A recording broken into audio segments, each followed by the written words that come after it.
আসসালামু আলাইকুম ওয়া রাহমাতুল্লাহি ওয়া বারাকাতুহু। ভাব লক্ষণ খুব একটা ভালো দেখছি না।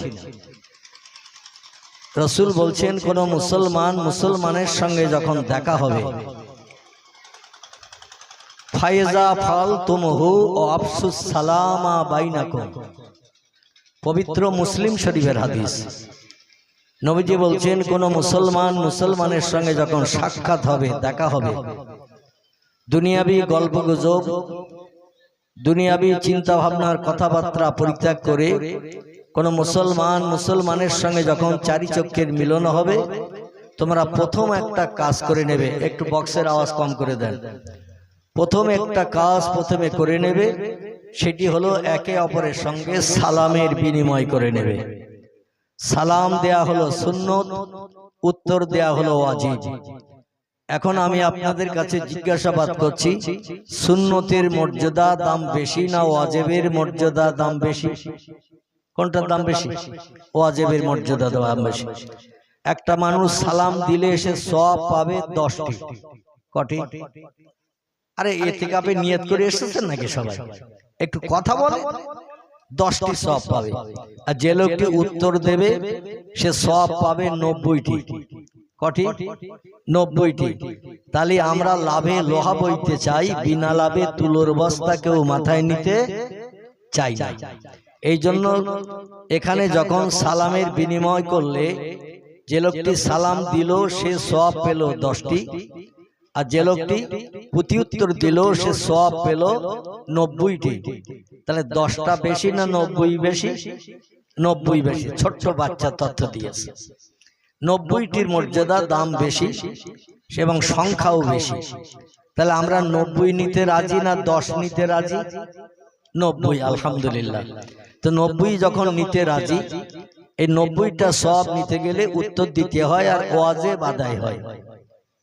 প্রথম শরীয়তের স্টেজ হলো ফরজ, তারপরের স্টেজ হলো ওয়াজিব, তারপরের স্টেজ হলো সুন্নত, তারপরের স্টেজ হলো নফল, তারপরের স্টেজ হলো মুস্তাহাব বা মুস্তাহসান, তারপরের স্টেজ হলো মুবাহ। এইভাবে পরস্পরায় সাজানো আছে। তো ফরজের পরের স্টেজের নাম ওয়াজিব। ওয়াজিব তরক করলে গুনাহগার হবে। কি হবে? গুনাহগার হবে। এই জন্য ওয়াজিব তরক করা যাবে না। তাই আমি আপনাদের কাছে বলতে চাইছি, যেটায় সওয়াব বেশি এবং যেটার মর্যাদা বেশি সেটার আওয়াজ কম হওয়া উচিত তো নাকি? কথা বলে। আমার মনে হচ্ছে আপনাদের মাঠে জায়গা জমি নিয়ে আলকোবাকবির ব্যাপার আছে আমার সঙ্গে। পাশাপাশি দোকান বেচা কেনারও সমস্যা আছে আপনাদের সঙ্গে আমার, যার কারণে আমি সালাম দিলাম। কিছু মানুষের ঠোঁট নড়েছে কিনা আল্লাহই জানে, আর কিছু মানুষ চুপ করে শুনছেন হুজুর যা পারে বলুক, আমরা কিছু বলবো না। এভাবে তো ওয়াজ চলবে না। চলবে নাকি? বক্তা শ্রোতার কথার বিনিময় হবে, আল্লাহর আসমানে রহমতের দরজা খোলা হবে, বান্দারা রহমত নিয়ে বাড়ি ফিরতে পারবে। সকলে বলুন সুবহানাল্লাহ। এই জন্য আমি আবার একটু সুন্নতের মর্যাদা রক্ষা করি, আপনার একটু ওয়াজিবের মর্যাদা রক্ষা করে 90টি রহমত, দয়া, করুণা, সওয়াব আল্লাহর তরফ থেকে আপনারা সকলে প্রাপ্ত হন। এই আশা নিয়ে আমি আবার একটু সালামের বিনিময় করছি। উচ্চ রবে ওয়াজিবের মর্যাদা রক্ষা করে আমার থেকে আপনাদের আওয়াজ জোর হবে না আসতে হবে? আলহামদুলিল্লাহ। তাহলে একটু আওয়াজ তোলেন, আসসালামু আলাইকুম। এই বাচ্চারা আগে থেকে আওয়াজ বেরিয়েছে না কমিয়েছে? বেরিয়েছে। মানে আমি যত ঘষবো আপনারা তত ঘষবেন, আমি না ঘষলে আপনারা ঘষবেন না। তাহলে প্রয়োজন হয় আমি একটু ঘষবো ইনশাআল্লাহ, যদি আপনাদের আওয়াজ বাড়ে। আলহামদুলিল্লাহ। যারা আশেপাশে আছেন সকলে মজলিসের সৌন্দর্য রক্ষা করে গোলাপ ফুলের বাগানের মতো এই মজলিসের মর্যাদা রক্ষা করে সকলে এসে বসে পড়ুন। আলহামদুলিল্লাহ আলহামদুলিল্লাহিল্লাযী হাদানা লিহাযা ওয়া মা কুন্না লাউলা আন হাদানাল্লাহ ওয়া আশহাদু আল্লা ইলাহা ইল্লাল্লাহু ওয়াহদাহু লা শারীকা লাহ শাহাদাতান মান আমানা বিল্লাহি ওয়া কাফারা বিজিবতি ওয়াত তাগুত ওয়া আশহাদু আন্না সাইয়্যিদানা ওয়া নাবিয়ানা ওয়া হাবিবানা ওয়া শাফিয়ানা ওয়া সামাদানা ওয়া মাওলানা মুহাম্মাদান সাল্লাল্লাহু আলাইহি ওয়াসাল্লামা আবদুহু ওয়া রাসূলুহু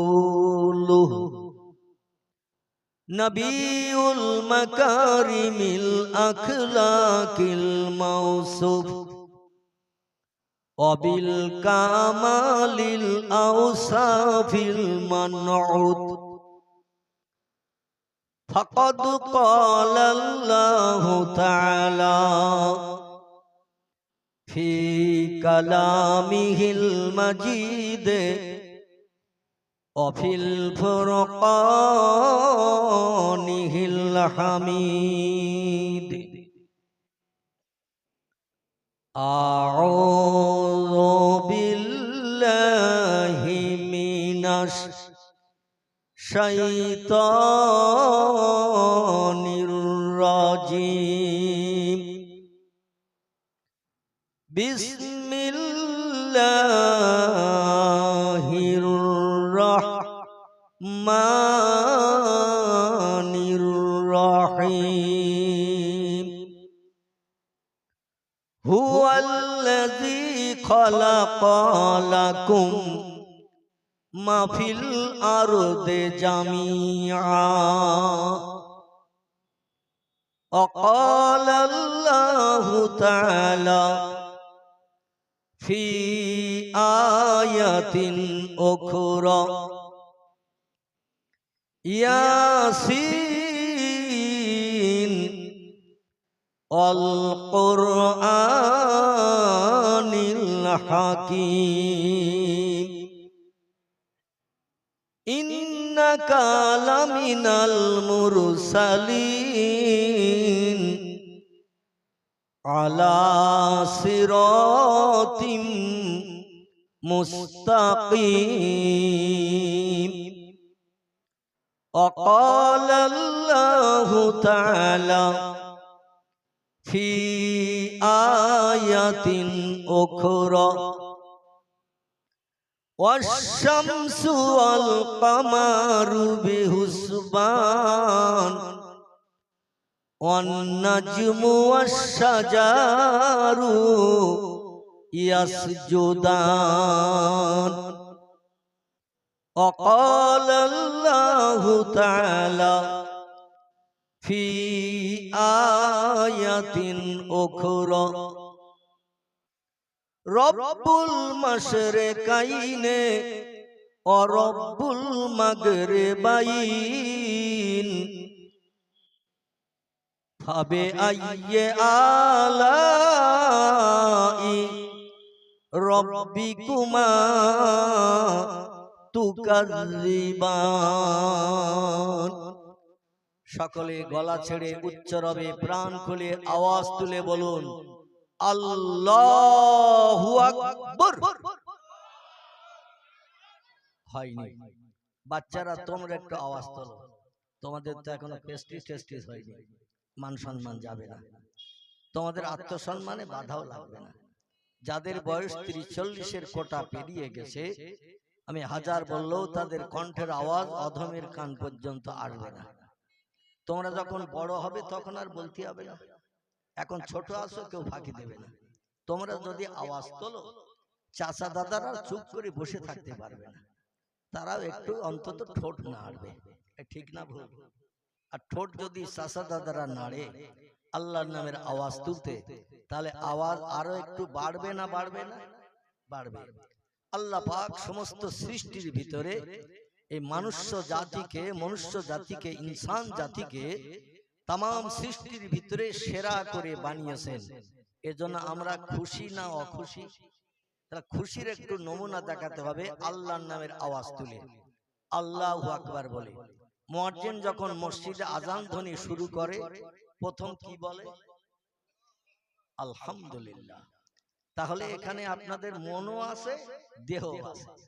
আর যাদের দেহ রয়েছে এখানে, মন রয়েছে বাড়ির গোশের হাঁড়িতে, তারা কিন্তু আমার কথার প্রত্যুত্তর সঠিক দিতে পারবে না। আমি বলবো নেতাজি, তারা শুনবে পেঁয়াজি। আমি বলবো জ্যোতি বোস, তারা শুনবে তক্তগোস। মানে বলবো একরকম, শুনবে আর একরকম। যাদের মন আর দেহ এখানে থাকবে, সঠিক তথ্য শ্রোতার মুখ দিয়েও বার হবে, বক্তার মুখ দিয়েও বার হবে। ঠিক বললাম না ভুল বললাম? তাহলে যে আল্লাহর সমস্ত সৃষ্টির ভিতরে বাঘ, ভল্লুক, হাতি, সিংহ, গন্ডার, ইঁদুর, কুকুর, বিড়াল, সাপ, বিচ্ছু, ব্যাঙ, মাছি, মশা, পিপলিকা, কীটপতঙ্গ, জীবজন্তু যা কিছু বানিয়েছেন, সব সৃষ্টির ভিতরে সেরা কারা?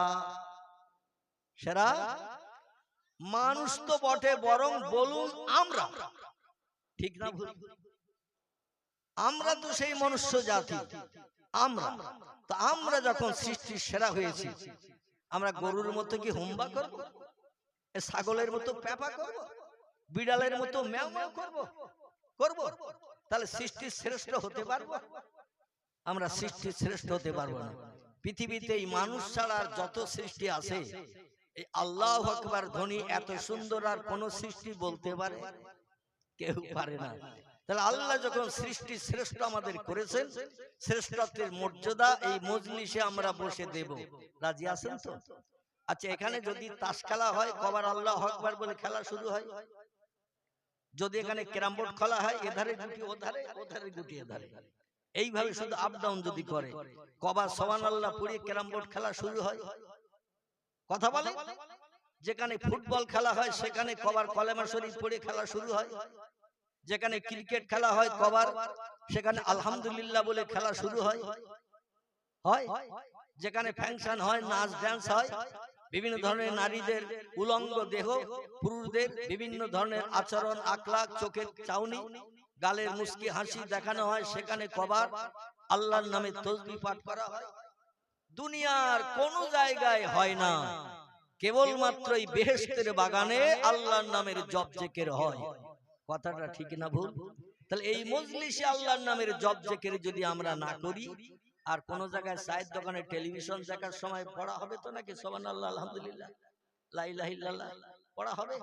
ও বেদের মেয়ে জোসনা না ধোসনা কি নাম আছে না, ওরই চেহারা দেখার একসানে পাগল হয়ে বসে থাকবে। কোনবার জবানে আল্লাহু আকবার ধ্বনি, সুবহানাল্লাহ, আলহামদুলিল্লাহ আসবে না। ঠিক বললাম না ভুল বললাম?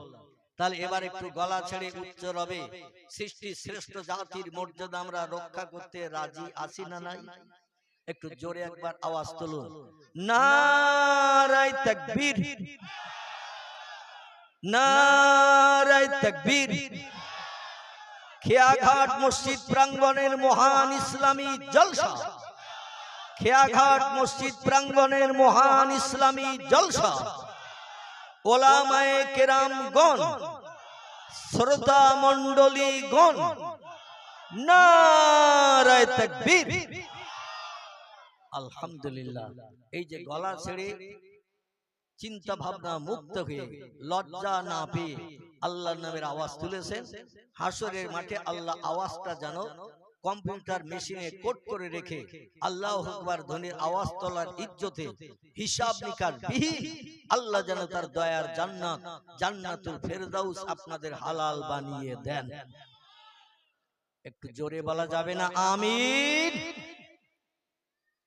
وقال النبي صلى الله عليه وسلم من كان لله كان الله له كما قال عليه الصلاة والسلام وقال النبي صلى الله عليه وسلم بادروا بالأعمال فتنا كقطع الليل مظلم ওয়াইসবিহুর রাজুলু মুমিনান ওয়ায়ুমসি কাফিরান ওয়ায়ুমসি মুমিনান ওয়াইসবিহু কাফিরান ওয়ায়াবউ দীনাহু বিআরদিন মিনাদ দুনিয়া রাওয়াহু মুসলিম। গলা ছেড়ে উচ্চ রবে চিল্লিয়ে আরেকটা বার বলুন আল্লাহু আকবার। আলহামদুলিল্লাহ।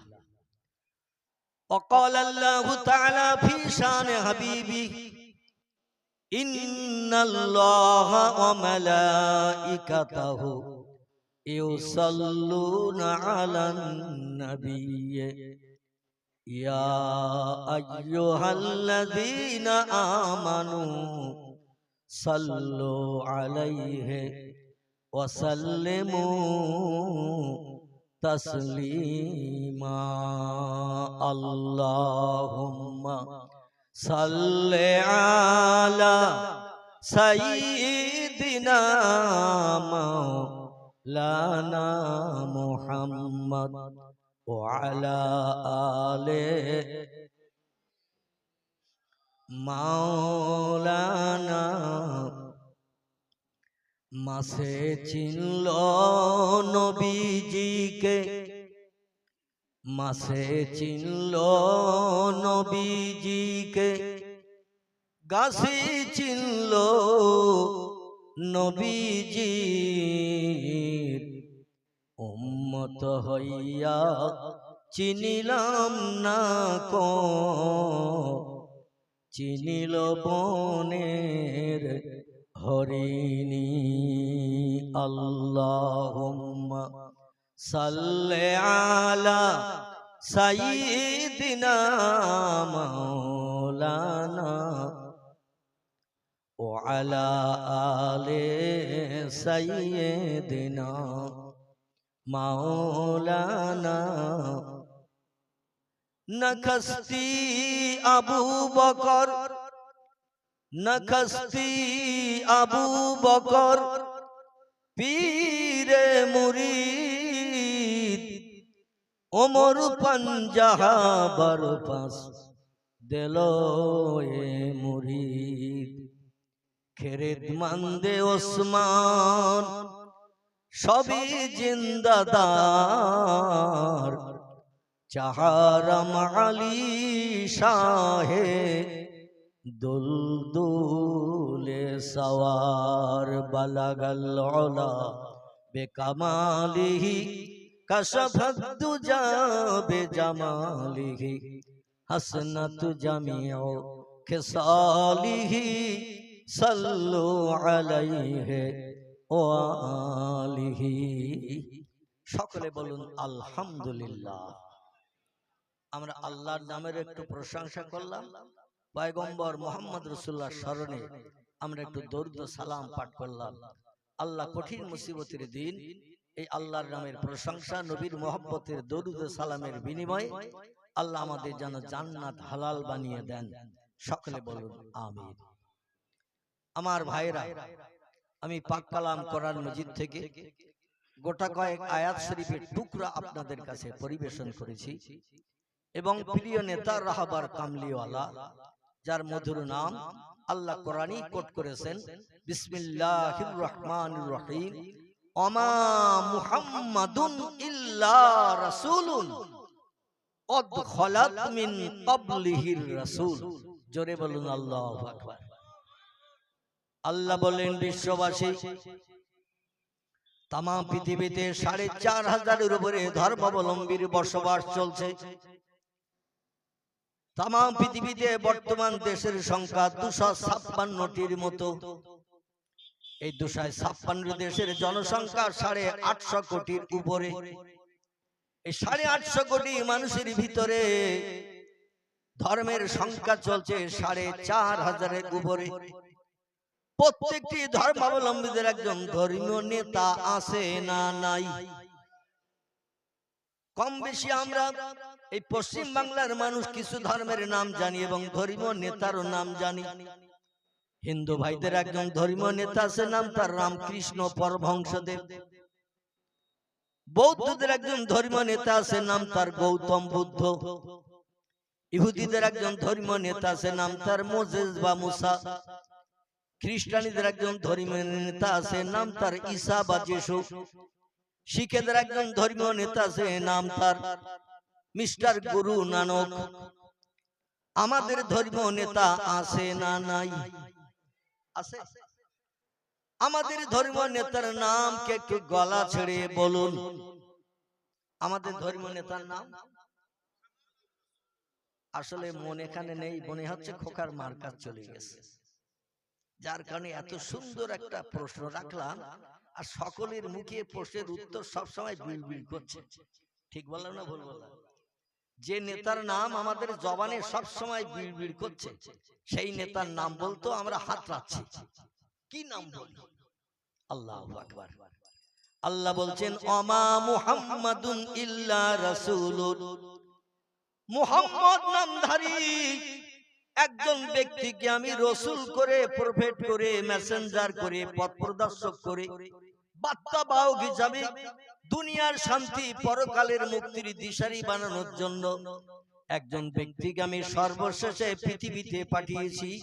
অখাতামান নবিয়্যিন, আল্লাহ কোরআনে তথ্য কোট করেছেন তিনি হলেন পয়গম্বরদের শেষ, মহামানবদের শেষ, মেসেঞ্জারদের শেষ, পথ প্রদর্শকদের শেষ।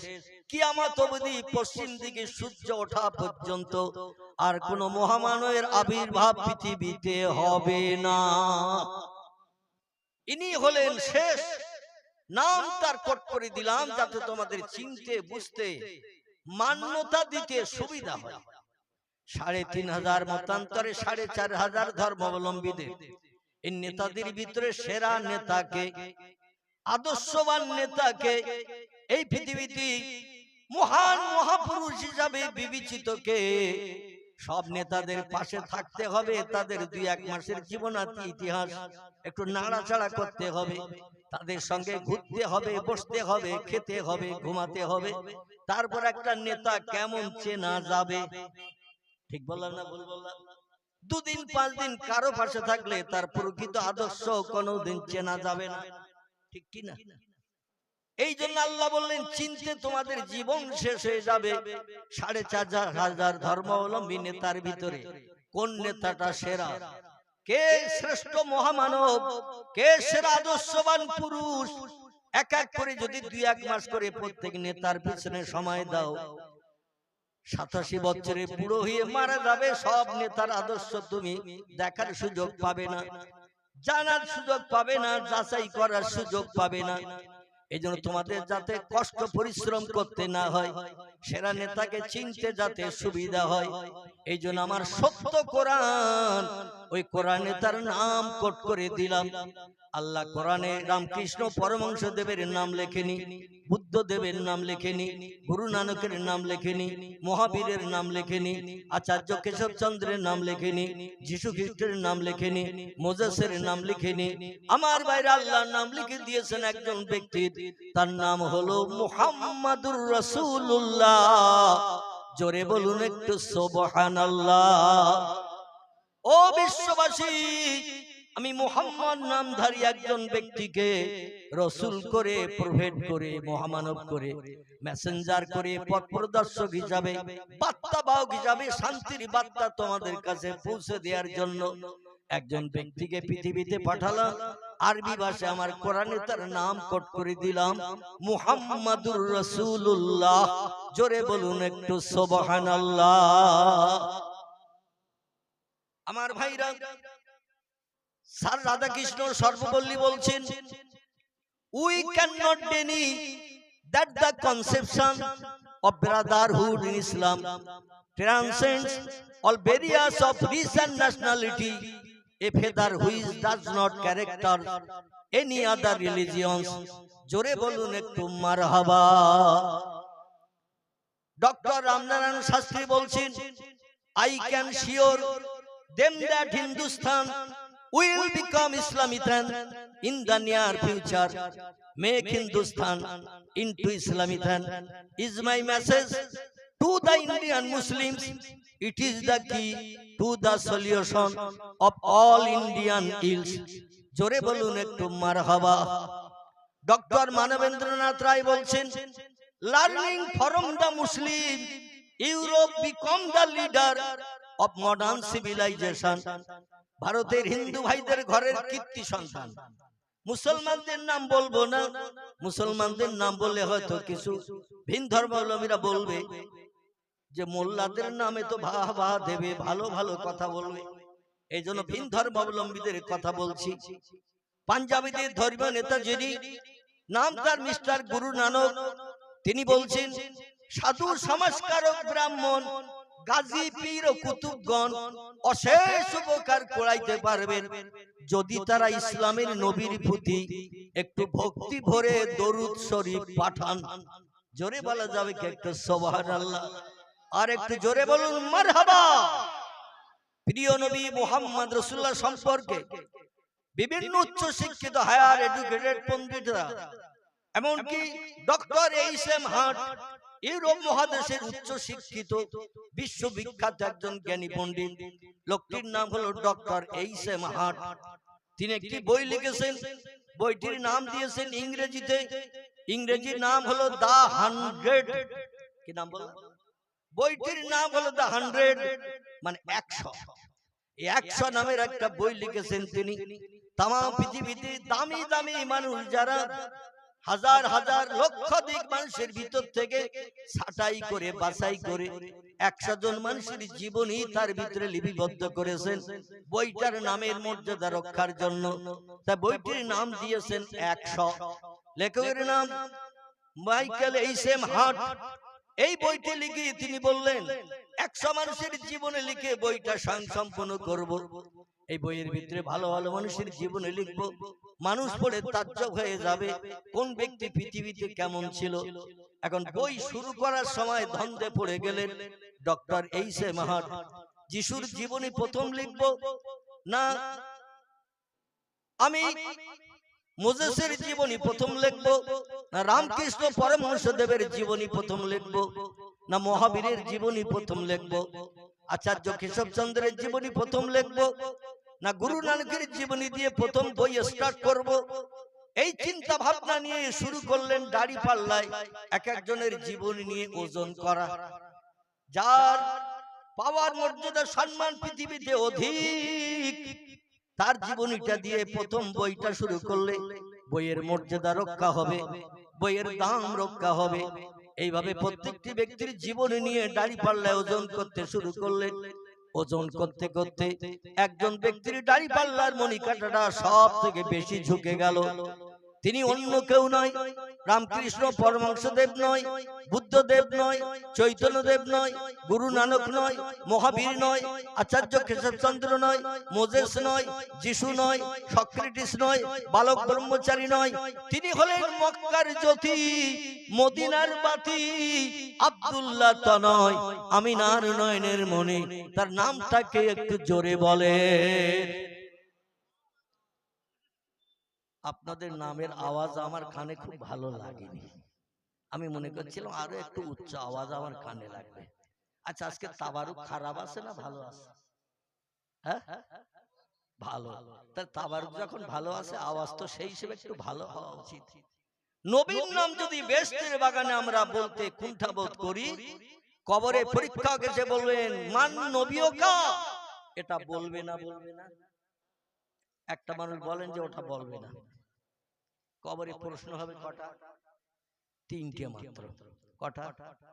কোন হাদিস শরীফে এসেছে 5টি, তো অধিকাংশ বর্ণনাকারীরা লিখেছেন 3টি প্রশ্ন হবে। প্রথম প্রশ্ন হবে তোমার রবকে, প্রভুকে। এই প্রশ্নটা হবে না? মান রব্বুকা, তোমার প্রভুকে। এই প্রশ্ন প্রথম হবে না? হবে না? আচ্ছা, মাঝখানেরটা ছেড়ে এবার 3 নম্বরে বলবে অমান দিনকা, মাঝখানেরটা বলবে না।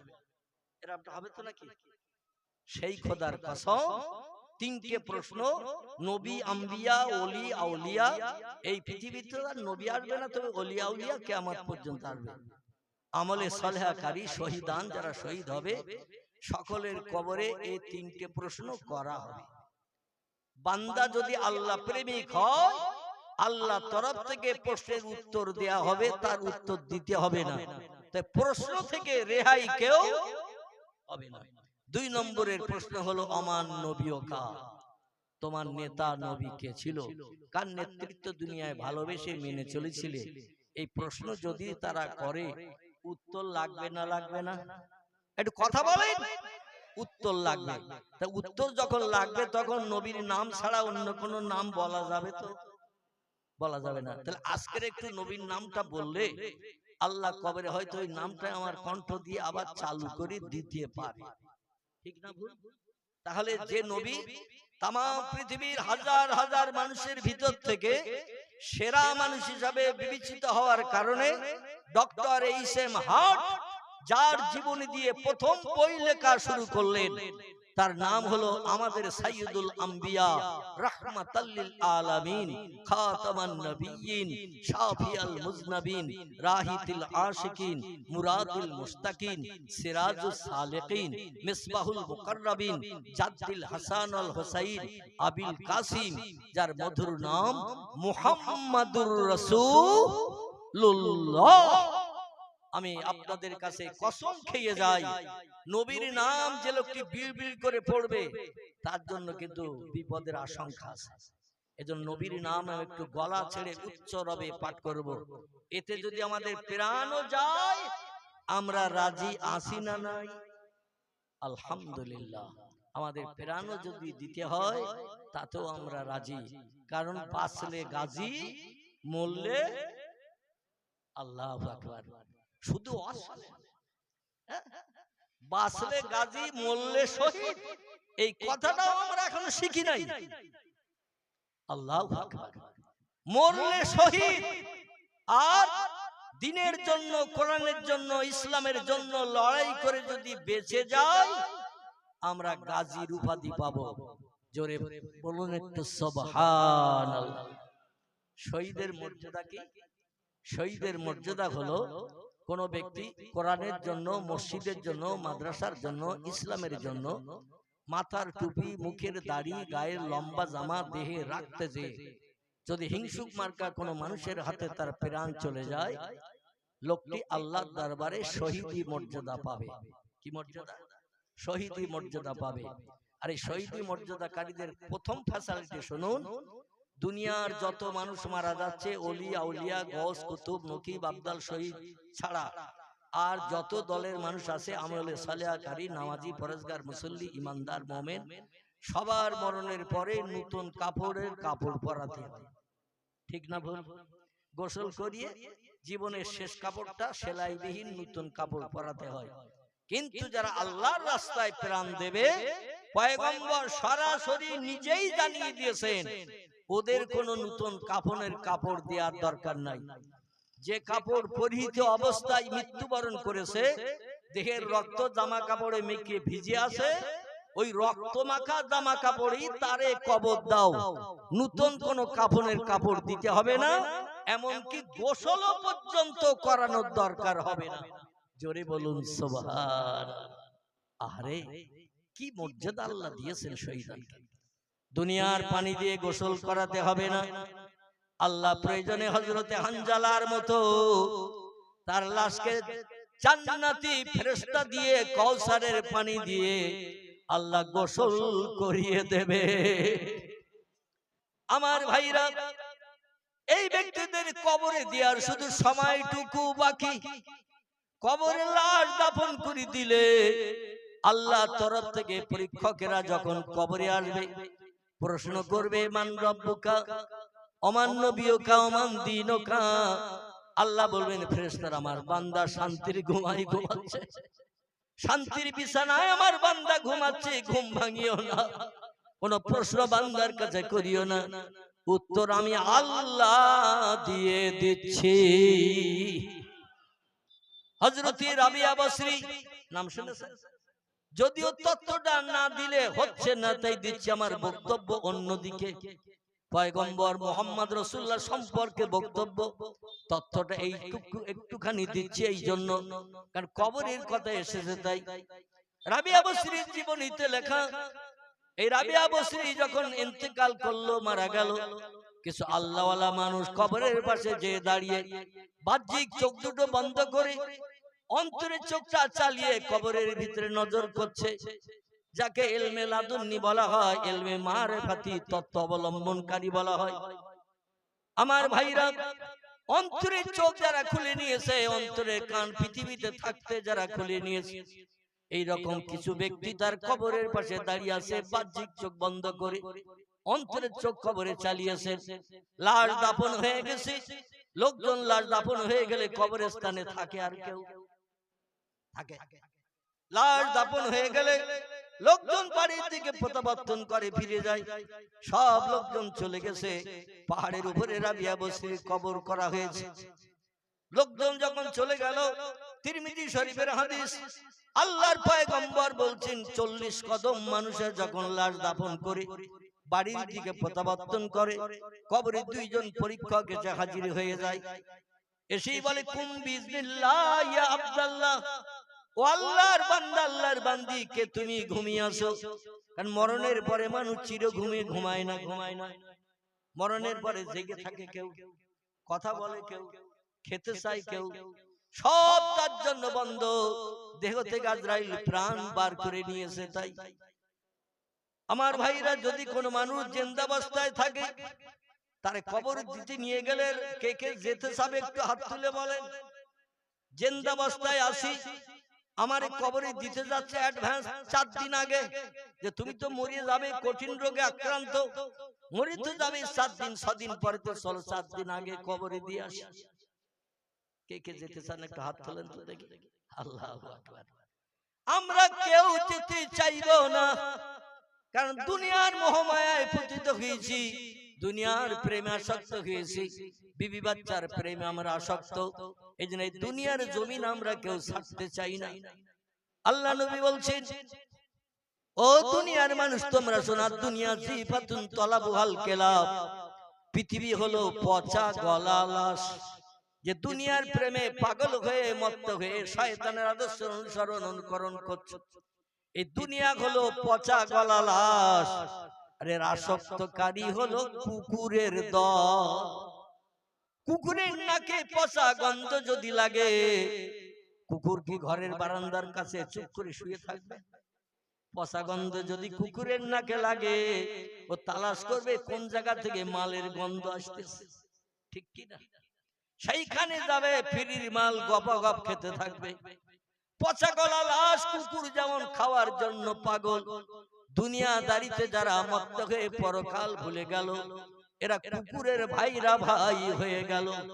জোরে বলুন একটু নাউজুবিল্লাহ। আল্লাহ পৃথিবীর প্রেম আমাদের হৃদয় থেকে যেন কম কম করতে করতে একেবারে জাররা পরিমাণ করে দেন। দুনিয়ায় বেঁচে থাকলে থাকতে হবে পৃথিবীতে এতটুকু, এর বেশি চিন্তা ভাবনা আমাদের মগজে যেন আল্লাহ না দেন। জোরে বলুন একটু আমিন। পরীক্ষক কবরে এসে বলছেন, কুম বিজনিল্লাহ ইয়া আব্দুল্লাহ, ও আল্লাহর বান্দে, কবরে উঠে পড়ো, তোমার সারা জীবনের ফাইনাল পরীক্ষা নিতে এসেছি। রাবিয়ার দেখে আবার প্রাণ ভরে দেয়া হলো। আচ্ছা, একটা ছোট্ট প্রশ্ন আপনাদের কাছে করি, মরার পরে কবরে যখন কাফনের কাপড় পরিয়ে রেখে আসলো, বাঁশবাগানি কলার পাতা মাটি দিয়ে চাপা দিল, ওখানে আর কি জিন্দা হওয়া যাবে? জিন্দা হওয়া যাবে কি? আরে হ্যাঁ না যা একটা বলবেন তো, আমি অধম তো আছি। যদি ভুল তথ্য দেন সংশোধন করবে ইনশাআল্লাহ, আর সঠিক দিলে আলহামদুলিল্লাহ। তাহলে মুখ বুঝিয়ে থাকলে হবে না, তথ্য পাওয়া যাবে না। এখন মরণের পরে কবরে রেখে আসলে আমরা জিন্দা হব না, ওইভাবে পচে গলে যাব? আলহামদুলিল্লাহ। সূরা কোরআনের সূরা বাকারা আল্লাহ তত্ত্ব কোট করছেন, সুম্মা ইহয়িকুম সুম্মা ইলাইহি তুরজাউন। তোমরা যত বড় হোমরা সোমরা হও না কেন, দেহ থেকে প্রাণ বার করার কারণে তোমরা অচল হয়ে গেছো। কবরে আবার যখন আপনজন রেখে আসবে, সুম্মা ইহয়িকুম, তোমাদের আবার জিন্দা করা হবে। জোরে বলুন একটু আমিন। যে লোকটা বিশ্বাস করবে না, সে লোকটি হলো বেঈমান। কি মান? সে লোকটি হলো বেঈমান, আর বেঈমানের ঠিকানা হলো জাহান্নাম। সরাসরি কথা। এইজন্য আল্লাহর কোরআনে আল্লাহ বলছেন, সুম্মা ইহয়িকুম, তোমাদের আবার জিন্দা করা হবে। জিন্দা করা হয়ে সারা জীবনের ফাইনাল পরীক্ষা নেওয়া হবে। 3টি প্রশ্ন উত্তর দিতে পারলে কিয়ামত পর্যন্ত শান্তিদাম জান্নাতের বাগানে থাকতে পারবে। 3টি প্রশ্নের উত্তর দিতে যদি না পারো, তাহলে যতদিন পশ্চিম আকাশে সূর্য উদয় না হবে ততদিন তোমার কবরটা জাহান্নামের একটা গর্ত হবে। দাউ দাউ করে গরম হাওয়া চলবে, দগ্ধ করবে, পিপাসায় কাতর হয়ে থাকতে হবে, চিল্লাতে হবে। দুনিয়ার চতুষ্পদ জন্তুরা কীটপতঙ্গরা বুঝতে পারে, মানুষ আর জিন জাতি আমরা বুঝতে পারি না। জোরে বলুন একটু আমিন। রাবিয়া যখন জিন্দা হয়ে গেল, পরীক্ষকদের এই পাওয়ার দেয়া হয়েছে, কবরে আসলে যেই বলবে কুম বিজনিল্লাহ, সঙ্গে সঙ্গে ফেরেশতাদের এমন পাওয়ার, সঙ্গে সঙ্গে মরা মানুষ জিন্দা হয়ে কবরে ঠেলে উঠে বলবে। আমার ভাইরা, এই ঠেলে উঠে বসার পরে পরীক্ষকরা এবার প্রশ্ন করছে, মান রব্বুকা, ওমান নবিয়ুকা, ওমান দীনুকা। প্রতিদিন যে প্রশ্ন করে সেই প্রশ্ন রাবিয়ার কাছে শুরু করে দিয়েছে।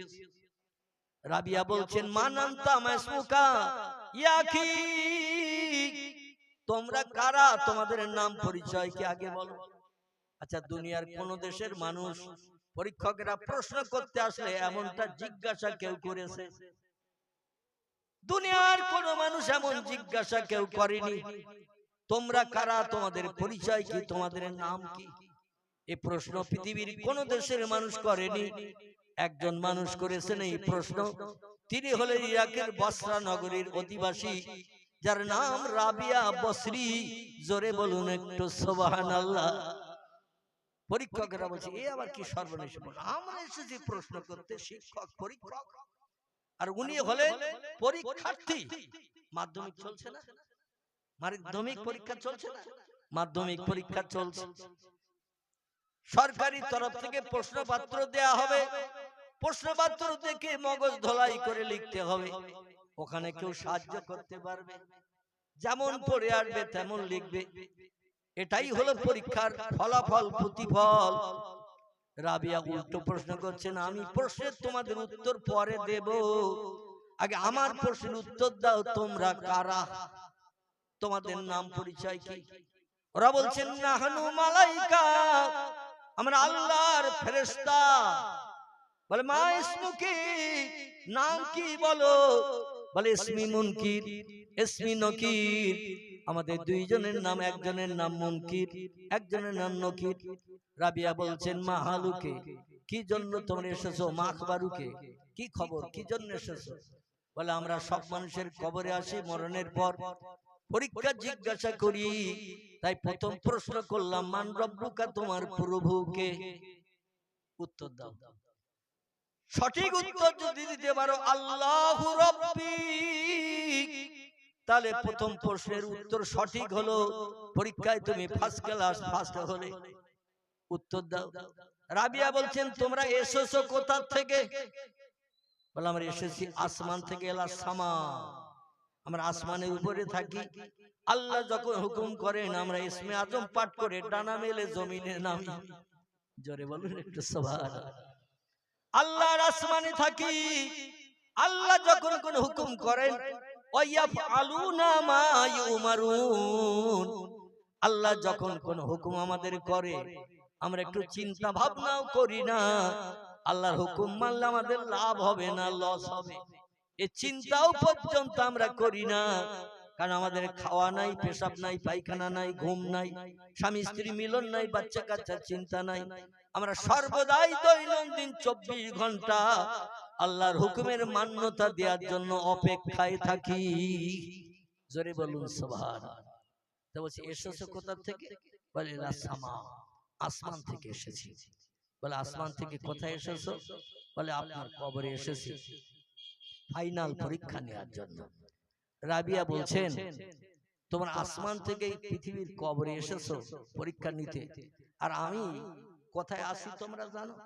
বলে, হ্যাঁ, তুমি যে জমিনে বসবাস করেছিলে দীর্ঘদিন, তোমার দেহ থেকে আজরাইল প্রাণ বার করেছে, তাই জমিনের মাটির তলে তোমার কবর দিয়েছে, তাই আমরা তোমার পরীক্ষা নিতে এসেছি।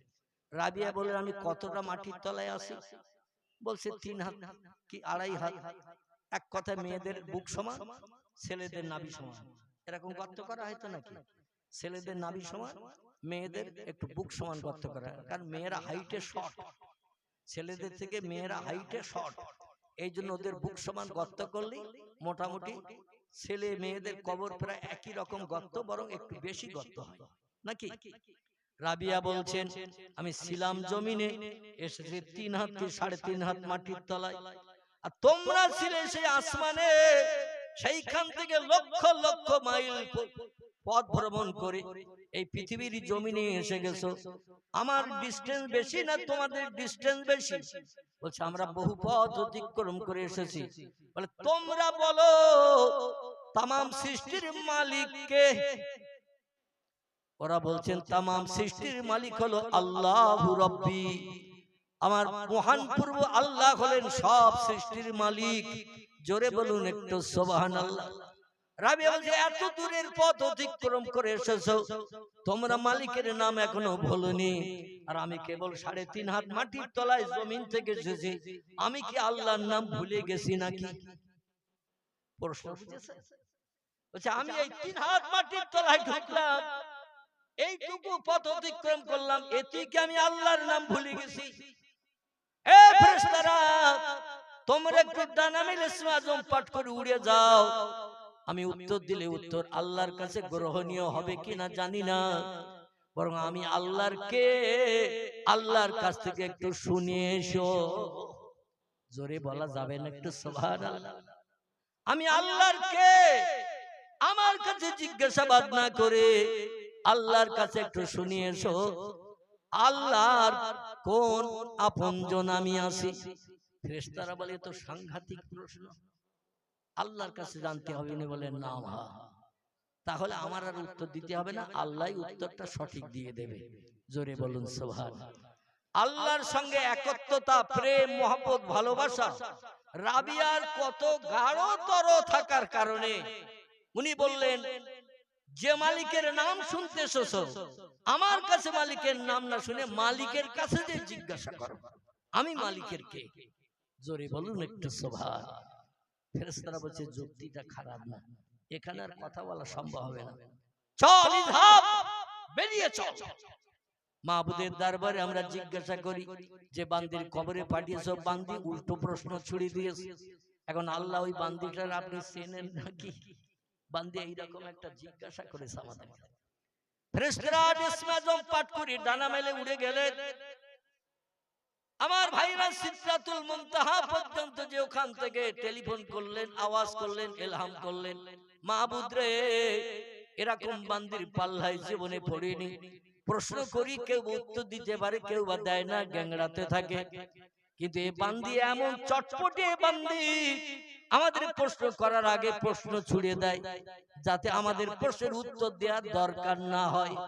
জোরে বলুন সুবহানাল্লাহ। আপনার বান্দি জিজ্ঞাসাবাদ করতে আমাদের পাঠিয়ে দিয়েছেন, যে বান্দির কাছে আমাদের পরীক্ষা নিতে পাঠিয়েছেন, ওই বান্দিরে আপনি কি চেনেন নাকি? আল্লাহ বলছেন নাম, ইয়া আইয়ুহাল মালায়েকা, ও ফেরেশতারা, হা হা হা, ও বান্দিরে আমি যেমন চিনি বান্দি আমাকেও তেমন চেনে। ওই বান্দির কবরে আর প্রশ্ন জিজ্ঞাসা করতে হবে না, বান্দি আমার, আমি বান্দির। মান কানা লিল্লাহি কানাল্লাহু লাহু, যে লোকটি আল্লাহর আপন হয়ে যায় আল্লাহ সেই বান্দা বান্দির আপন হয়ে যায়। যাও তার কবরে জান্নাতি নাজনেমাত ভরে দিয়েছো, বান্দিকে শান্তির ঘুমে ঘুমানোর সুযোগ দাও, কোন ডিস্টার্ব যেন তার কবরে কিয়ামত পর্যন্ত না হয়। জোরে বলুন সুবহানাল্লাহ। কয়েকজন আল্লাহওয়ালা মানুষ উপরে দাঁড়িয়ে দাঁড়িয়ে দৃশ্য দেখে বলছে আল্লাহু আকবার, আল্লাহু আকবার। হায় রে, এমন তাজ্জব দৃশ্য আমরা জীবনে কোনোদিন দেখি নাই। জোরে বলুন সুবহানাল্লাহ। আল্লাহ যেন ওই রকম বান্দি, ওই রকম বান্দাদের তালিকায় আমাদের নামগুলো নথিভুক্ত করে নেন। সকলে বলুন আমিন। এই তালিকায় আমাদের নাম লিখতে গেলে পৃথিবীর সেরা মহামানবের জীবন আদর্শ আমাদের বাস্তব জীবনে রূপদান করে চলতে হবে না? হবে না? রাবিয়া কার জীবন আদর্শ বাস্তবে মেনেছিল? কথা বলেন। রাবিয়া কার জীবন আদর্শ মেনেছিল? আল্লাহর হুকুম মানা আর জীবন আদর্শ মানা হলো মুহাম্মাদুর রাসূলুল্লাহ। ঠিক বললাম না ভুল বললাম? তথ্যগুলো আগে বুঝবেন, তারপরে উত্তর দেবেন। আল্লাহর হুকুম মানতে হয় আর মুহাম্মদ রাসূলুল্লাহর আদর্শের অনুকরণ করতে হয়। এটা হলো আমাদের কর্তব্য। আল্লাহ পাক আল্লাহওয়ালা, আল্লাহ প্রেমিক, আল্লাহ ভক্ত মানুষদের জীবন আদর্শ আমাদের জীবনের সঙ্গে বাকি জিন্দগি মেনে চলার তৌফিক দান করুন। সকলে বলুন আমিন। ডক্টর রামনারায়ণ শাস্ত্রী বলছেন, আই ক্যান শিওর, আমি নিশ্চিত রূপে বলতে পারি, দেম দ্যাট হিন্দুস্তান, এই ভারতবর্ষ হিন্দুস্তান, উইল বিকাম ইসলামিতান, আবার একদিন ইসলামী রাষ্ট্রে পরিগণিত হবে। বিশ্ব নবীর জীবন আদর্শ সারা দেশের মানুষের জীবনের সঙ্গে প্রতিফলিত হবে। জোরে বলা যাবে কি একটু সুবহানাল্লাহ? ইন দা নিয়ার ফিউচার, সেদিন আর খুব বেশি বাকি নাই, সেদিন আর খুব বেশি বাকি নাই। অদূর ভবিষ্যতে খুব তাড়াতাড়ি এই ভারতবর্ষের জমিনে বিশ্ব নবী মুহাম্মদ রাসূলুল্লাহ জীবন আদর্শ মানুষের জীবন চরিত্রের ভিতরে প্রতিফলিত হবে। কারণ পৃথিবীতে যদি কোনো শ্রেষ্ঠ ধর্ম থাকে, সে ধর্মটির নাম হলো ইসলাম। হিন্দু ধর্ম শ্রেষ্ঠ নয়, জৈন ধর্ম শ্রেষ্ঠ নয়, শিখ ধর্ম শ্রেষ্ঠ নয়, ইহুদি ধর্ম শ্রেষ্ঠ নয়, খ্রিস্টান ধর্ম শ্রেষ্ঠ নয়। কোল, ভিল, নাগা, খাসা, মুন্ডা, আর্য, অনার্য, আদিবাসী, সাঁওতালি থেকে শুরু করে যত ধর্ম পৃথিবীতে আছে, আল্লাহ বললেন ইন্নাদ-দীনা ইনদাল্লাহিল ইসলাম। জোরে বলুন একটু আল্লাহু আকবার। আল্লাহ বলছেন বর্তমান একবিংশ শতাব্দীর যুগে ৪৫০০০ উপরে ধর্ম পৃথিবীতে বিদ্যমান। ধর্মীয় নিয়ম কানুন, আইন কানুন মানুষ মেনে চলে, ধর্মীয় নেতার জীবন আদর্শ ফলো করে চলার চেষ্টা করে। কিন্তু শোনো, পৃথিবীতে আমি আল্লাহ আমার সত্য কোরআনে তথ্য কোট করে দিলাম, দুনিয়ায় যত ধর্ম আছে সমস্ত ধর্মের ভিতরে ইসলাম হলো আমার কাছে সব থেকে বেশি প্রিয় এবং পছন্দনীয়। জোরে বলুন একটু সুবহানাল্লাহ। আল্লাহর অফুরন্ত রহমত, আমাদের কাঁদতে হয়নি, দুঃখ ভরা হৃদয় নিয়ে দোকানে হাত তুলে আল্লাহর কাছে দাবি করতে হয়নি। আল্লাহর দরবারে রাত জেগে জেগে তাহাজ্জুদের নামাজ আদায় করে কেঁদে কেঁদে চোখের পানিতে দাড়ি ভিজাতে হয়নি। আল্লাহ পাক পৃথিবীর সেরা নেতার উম্মত করে বিনা পরিশ্রমে, বিনা কষ্টে, বিনা কান্নায় সেই নবীজির আদর্শের অনুসরণ করে মুসলমান করে পাঠিয়েছেন। এজন্য আমরা সৌভাগ্যবান না দুর্ভাগ্যবান? একটু জোরে বলেন। আমরা হলাম সৌভাগ্যবান। আমার ভাইরা, সেই নবী মুহাম্মদ রাসূলুল্লাহ জীবন আদর্শ সম্পর্কে স্যার রাধাকৃষ্ণ সর্বপল্লী একটি তথ্য দিয়েছেন। তিনি বলছেন, উই ক্যান নট ডেনি, আমরা এই কথা কোনোদিন অস্বীকার করতে পারি না, মিথ্যা বলে সম্বোধন করতে পারি না। that the conception of brotherhood in Islam, ইসলামী ভ্রাতৃত্ববোধ, ইসলামের জীবন আদর্শ, ইসলামের চরিত্র এমন একটি জিনিস, transcends all barriers of race and nationality, যা জাতীয় বর্ণের সমস্ত প্রতিবন্ধকতা দূর করে দিয়ে মানুষকে একই নিবিড় বন্ধনে বেঁধে দিতে পারে। কে হিন্দু, কে জৈন, কে শিখ, কে বৌদ্ধ, কে ইহুদি, কে খ্রিস্টান, জাতিভেদ ইসলামের ভিতরে নাই। ইসলামের আদর্শ হলো সবাইকে সমান চোখে দেখা। তোমার ধর্ম তুমি করবে, আমার ধর্ম আমি করব। কোন ধর্মের উপরে কোনো জোর জবরদস্তি নাই। লা ইকরাহা ফিদ্দীন, ধর্মের উপরে কোনো জোর জবরদস্তি নাই। প্রত্যেকটি বান্দা বান্দীদের ব্রেন মগজ দিয়েছি, ব্রেন মগজের মাধ্যম দিয়ে সঠিক নির্বাচন করে যারা যে ধর্ম মেনে চলবে, তারা সেই ধর্ম মেনে চলবে, পরকালে তার প্রতিদান পাবে। কেউ যাবে স্বর্গে বা জান্নাতে, কেউ যাবে নরকাগ্নিতে, জাহান্নামে। যারা যে কাজ করে যাবে, যেটা পছন্দ হবে, তারা সেইটা মেনে চলবে। কোন ধর্মের উপরে কোনো অশান্তি জবরদস্তি চলবে না। এটা হলো ইসলামের আদর্শ। লা ইকরাহা ফিদ্দীন, ধর্মের উপরে কোনো জবরদস্তি নাই, কোনো বাড়াবাড়ি নাই। এটা হলো মুসলমানদের ধর্মের আদর্শ। জোরে বলুন একটু সুবহানাল্লাহ। এই জন্য স্যার রাধাকৃষ্ণ সর্বপল্লী বলছেন, a feather which does not character any other religions, বর্তমান পৃথিবীতে ৪৫০০০ উপরে ধর্ম বিদ্যমান, কিন্তু অধিকাংশ ধর্ম নিয়ে রিসার্চ করে গবেষণা করি আমি স্যার রাধাকৃষ্ণ সর্বপল্লী দেখেছি ইসলামের সমতুল্য আদর্শ, ইসলামের সমতুল্য চরিত্র এনি আদার রিলিজিয়ন পৃথিবীর আর কোন ধর্মের ভিতরে খুঁজলে পাওয়া যাবে না। ইসলাম হলো সোনায় সোহাগা সাদা কাপড় মার্কা, এই কাপড়ের গায়ে কোনো কলঙ্কের দাগ নাই। জোরে বলুন একটু সুবহানাল্লাহ। শুধু তাই নয়, ডক্টর মানবেন্দ্রনাথ রায় বলছেন learning from the Muslim Europe became the leader of modern civilization. ও বিশ্ববাসী তোমরা শোনো, আমি অক্সফোর্ড বিশ্ববিদ্যালয় থেকে এমএ ফার্স্ট ক্লাস ডিগ্রি নিয়ে ভারতের কীর্তি সন্তান ভারতে ফিরে এসেছি। ভারতের রেকর্ড বুকে আমার নামটা লিপিবদ্ধ হয়েছে উচ্চ শিক্ষিতের তালিকায়। আমি একটি তথ্য জনগণকে না দিয়ে আর পাচ্ছি না। আমার মেমোরির মাধ্যম দিয়ে যে জ্ঞান অর্জন করেছি, সেই জ্ঞানের মাধ্যম দিয়ে আমি যাচাই করে যেটা দেখেছি জনগণকে সেটা আমি জানাতে উদ্যত হয়েছি। লার্নিং ফ্রম দ্য মুসলিম, মুসলমানদের শিক্ষার প্রভাবে, মুসলমানদের জ্ঞানের প্রভাবে Europe became the leader. Europe মহাদেশ বর্তমান একবিংশ শতাব্দীর যুগে নেতৃত্বের আসনে অধিষ্ঠিত হয়েছেন। তাম বিশ্বকে করাতলগত করি মুঠার ভিতরে নিয়ে দাদাগিরি করার সুযোগ পেয়েছে।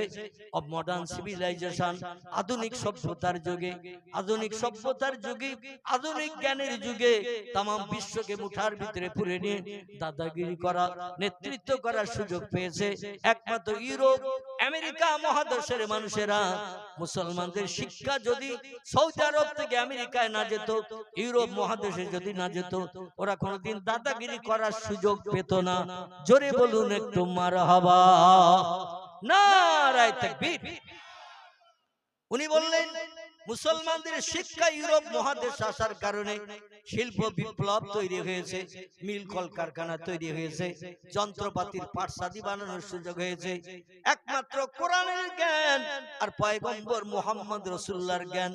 মুসলমানদের জ্ঞান হলো দুটি বিষয়, খুব ভালো করে শুনুন।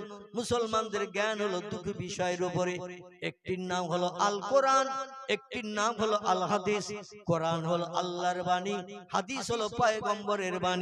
এই দুটি কিতাবে কিয়ামত পর্যন্ত মানুষের যা কিছু সমস্যা দেখা দেবে, যা কিছু প্রয়োজন হবে, দরকার হবে, কুড অফ কমপ্লিট করে আল্লাহ পাক কোরআনের ভিতরে ভরে দিয়েছেন।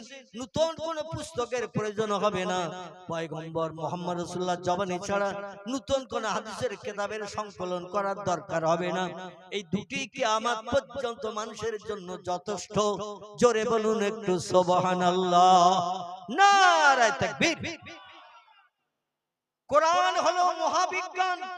এই পৃথিবীতে যখন কোরআন আসেনি, পৃথিবীর কোন দেশের বিজ্ঞানীরা কোন মিল কলকারখানা বানাতে পারেনি, যন্ত্রপাতি মেশিনাদি বানাতে পারেনি, গাড়ি ঘোড়া কিছুই বানাতে পারেনি। আমার ভাইরা, প্রযুক্তি যুগের যা কিছু বিজ্ঞানীরা বানিয়েছে সব হলো কোরআনের ফসল।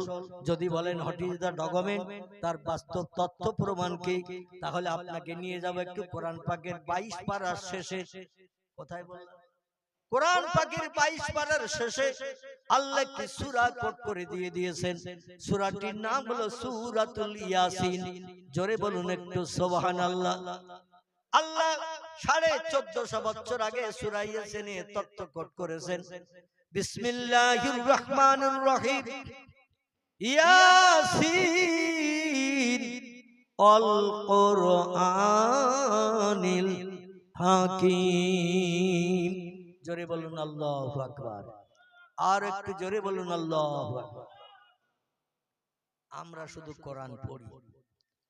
বাপ মা মারা গেছে, মসজিদের ইমাম সাহেব হাফেজ সাহেব ডেকে একটু দোয়া সাবরেসানি করতে হবে। তাই শবে বরাতের সময় বৌমাদের থ্যাটিং দেয়, এক খতম কোরআন শরীফ শবে বরাতের আগের দিন চাই। আর শবে বরাতের দিন একটু কবর জিয়ারাত হবে, অন্তত কোরআন বক্সে দিয়ে খতম করে বাপ মার কবরে জান্নাতি শান্তি কৌসারের পানি যেন বরাদ্দ হয়। আর সারা বছর চলে গেল, কোরআনের হাতও লাগলো না, কোরআন আর পড়ি না। আর যদিও আমরা কোরআন পড়তে জানি, 100-র ভিতরে 99 জন মানুষ কোরআনের মানে মতলব আমরা জানারও চিন্তা করিনি আর জানিও না। ঠিক বললাম না ভুল বললাম? আমরা জানিও না আর জানারও চিন্তা ভাবনা করি নাই। আমরা ধারণা করি কোরআন হলো সৌদি আরবের দেশের ভাষা। কোন দেশের? সৌদি আরবের দেশের ভাষা। তেলা পোকার পায়ের মতো, জিলিপির পেছের মতো অক্ষরগুলো সব জোড়া দেয়া দেয়া লেখা। এর থেকে ওর থেকে সব জোড়া দেয়া রয়েছে। জিলিপির পেজ যেমন আছে না, জোড়া দেয়া দেয়া। এই জিলিপি বানায় দেখেছেন তো, গ্লাসে করে কাই ঘুরি নিয়ে যখন এই তেলের উপরে দেয় একটু ঘুরি ঘুরি দেয় না, চার চশমা হের মতো ওই রকম সব জোড়া লাগানো, চার চশমা হে, নাকের চশমার মতো, কানেও গোজা, নাকেও বাঁধানো, আবার দুই চোখের সামনে কাঁচ লাগানো যাতে সামনে দেখা যায়। এই রকমটা মনে মনে ধারণা করি। কোরআন কোনো উপকার করে না। আল্লাহ বলছেন বিসমিল্লাহির রহমানির রহিম, ওয়া নুনাজ্জিলু মিনাল কুরআনি মা হুয়া শিফাউ ওয়া রাহমাতুল লিল মুমিনিন। গলা ছেড়ে বলুন আল্লাহু আকবার।